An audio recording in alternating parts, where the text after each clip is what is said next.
आजची रेसिपी ही super nutritious आहे. तुम्ही एकदा बनवाल तर तुमचे बाळ नेहमी हेच मागेल. आज आपण बनवणार आहोत हेल्दी हरभरा टिक्की. तर यासाठी आपण स्प्राउटेड हरभरा घेतले, जे मी रात्रभर पाण्यात भिजत ठेवून दुसऱ्या दिवशी ओल्या कापडात बांधून ठेवले होते. इथे आपल्याला 2 बटाटे लागणार आहेत आणि एक अर्धा ग्लास पाणी टाकून हरभऱ्यामध्ये मीठ टाकून आपल्याला बटाटे आणि हरभरा कुकरला उकडून घ्यायचे आहे.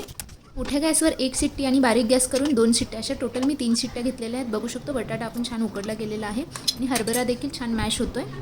हरभरा आपल्याला एका चाळणीत काढून घ्यायचं आहे, त्यातलं पाणी सगळं बाजूला करून घ्यायचं. तोपर्यंत आपण बटाटा मॅश करून घेतला. तर हरभऱ्याला मिक्सरच्या भांड्यामध्ये घेऊन त्याच्यामध्ये छोटंसं अद्रक, एक मिरची आणि हिरवी कोथिंबीर टाकून छान पेस्ट करून घ्यायची. मिश्रण जर जास्त कोरडं वाटत असेल तर त्याच्यामध्ये हरभरा शिजवतानाचे जे पाणी आपण बाजूला काढले होते ते घालू शकता. आता याच्यामध्ये आपण टाकणार आहोत एक बारीक चिरलेला कांदा, पाव चमचा काळी मिरी पूड, अर्धा चमचा जिरेपूड, थोडेसे सेंधव नमक, एक अर्धा लिंबू आणि चवीप्रमाणे मीठ. हे सगळं मिक्स करून आपण घ्यायचं आहे व्यवस्थित. आणि त्यानंतर आपण याच्यामध्ये बाइंडिंगसाठी 2-3 चमचे बेसन टाकणार आहोत. त्याच्याने छान बाइंडिंग येते, म्हणजे आपली टिक्की चिरली जाणार नाही.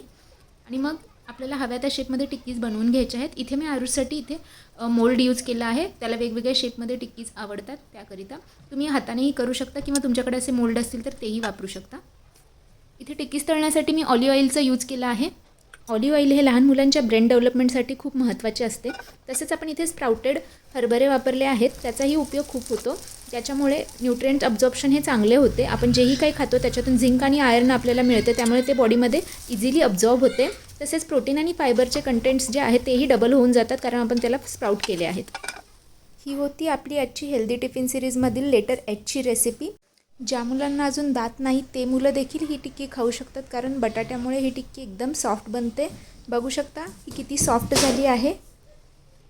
कशी वाटली आजची सुपर न्यूट्रिशियस रेसिपी? मला नक्की कळवा आणि ट्राय करून बघा. थँक्यू.